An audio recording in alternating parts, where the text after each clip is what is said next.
Sobat Brand, jumpa lagi bersama saya, Tri Raharjo.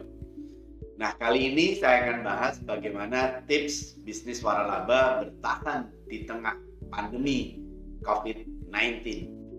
Pandemi COVID-19 yang berlangsung 1 tahun lebih berdampak serius pada banyak pelaku bisnis waralaba, lisensi, dan kemitraan di Indonesia. Kondisi ini dirasakan dengan terjadinya penurunan omset, bahkan sebagian diantaranya terpaksa menutup gerai sementara, bahkan menutup secara permanen. Penurunan omset hingga penutupan dipicu adanya penerapan social distancing dan pembatasan aktivitas masyarakat untuk menghindari penyebaran virus corona. Namun demikian, kondisi tersebut seharusnya bukan menjadi halangan, tapi tantangan yang harus kita hadapi dan kita cari solusinya. Karena itu, pengusaha waralaba dituntut berpikir kreatif untuk mencari solusi terbaik agar usaha yang dijalankan tetap bertahan dan berjalan dengan baik. Pelaku bisnis juga harus memiliki strategi rencana jangka pendek per 3 bulan maupun strategi jangka panjang. Tujuannya tentu supaya bisnis waralaba dapat bertahan baik franchisor maupun jaringan bisnisnya yang dimiliki oleh franchisee-nya. Berikut tips sederhana yang bisa diaplikasikan para pelaku usaha waralaba dalam menghadapi dampak pandemi COVID-19. Yang pertama, aspek keuangan. Ada beberapa hal yang perlu diperhatikan dari sisi keuangan.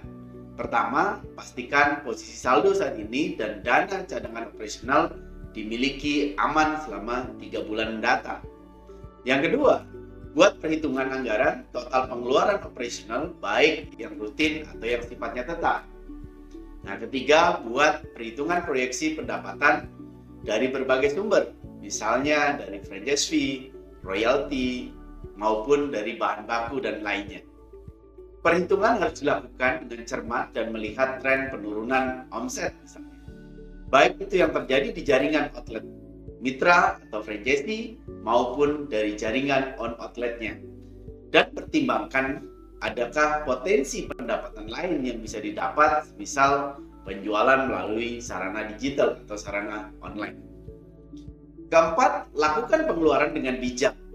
Biaya-biaya yang penting didahulukan, sementara yang sifatnya tidak mendesak bisa ditangguhkan jika dimungkinkan. Kelima, hal yang tidak kalah penting, mengontrol biaya bahan baku. Sebab saat terjadi krisis, harga bahan baku cenderung mengalami kenaikan yang signifikan. Maka perlu diperhatikan pasokan bahan baku aman dikirim ke jaringan bisnis Anda. Yang kedua, aspek pelanggan dan marketing. Pada aspek ini, keselamatan jadi hal pertama yang perlu diperhatikan. Pastikan keselamatan pelanggan dengan standar gerai yang sudah bersih dan aman sesuai dengan prokes. Contohnya, dengan pengecekan suhu terhadap pelanggan yang akan masuk, menyiapkan hand sanitizer di seluruh jaringan waralaba. Jika ada area cuci tangan, pastikan bersih dan berfungsi. Pastikan buat suatu standar operation prosedur khusus dalam menghadapi pandemi ini sebagai petunjuk seluruh jaringan bisnis Anda. Ini penting dilakukan untuk keamanan karyawan dan pelanggan Anda. Kedua, buat program marketing in crisis. Program penjualan yang menarik agar dapat meningkatkan penjualan dan cash flow.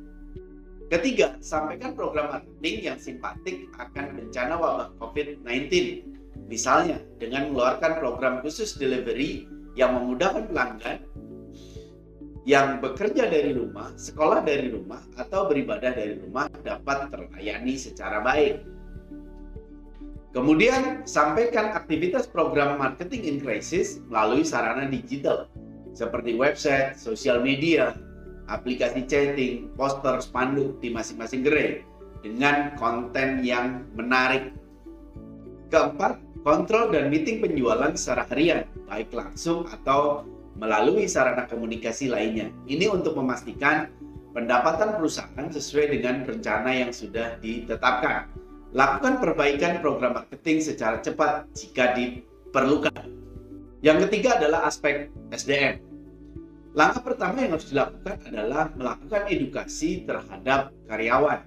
Edukasi tentang pencegahan penularan virus COVID-19. memunculkan rasa tanggung jawab dan empati akan krisis yang sedang dihadapi bersama. Sampaikan pula langkah-langkah penyelamatan bisnis menghadapi krisis yang diakibatkan dari bencana COVID-19 ini. Kedua, lakukan tindakan secara baik dan bijak. Jangan timbulkan kecemasan terhadap karyawan. Jika situasi tidak memungkinkan, lakukan opsi bekerja dari rumah. Gunakan sarana teknologi untuk memberikan laporan kerja, meeting online, dan report lainnya. Hal ini untuk mempermudah komunikasi antara karyawan dan manajemen. Jika memang terpaksa harus bekerja dari rumah, buatlah petunjuk teknis secara rinci supaya kinerja karyawan tetap terjaga, sehingga key performance indicator tetap tercapai. Ketiga, selalu berdoa meminta perlindungan Tuhan Yang Maha Esa sebelum beraktivitas. Dimulai secara harian dengan tujuan jalannya usaha akan dimudahkan dan mendapatkan solusi keluar dari krisis ini. Demikian 3 hal langkah strategis dan tips bisnis yang saya sampaikan. Mudah-mudahan dapat memberikan manfaat bagi para pelaku usaha waralaba, lisensi dan kemitraan di seluruh wilayah Indonesia. Saya doakan semoga kita semua mampu melewati krisis ini secara baik. Terima kasih. Saya Tri Raharjo, sampai jumpa di video selanjutnya. Salam brand.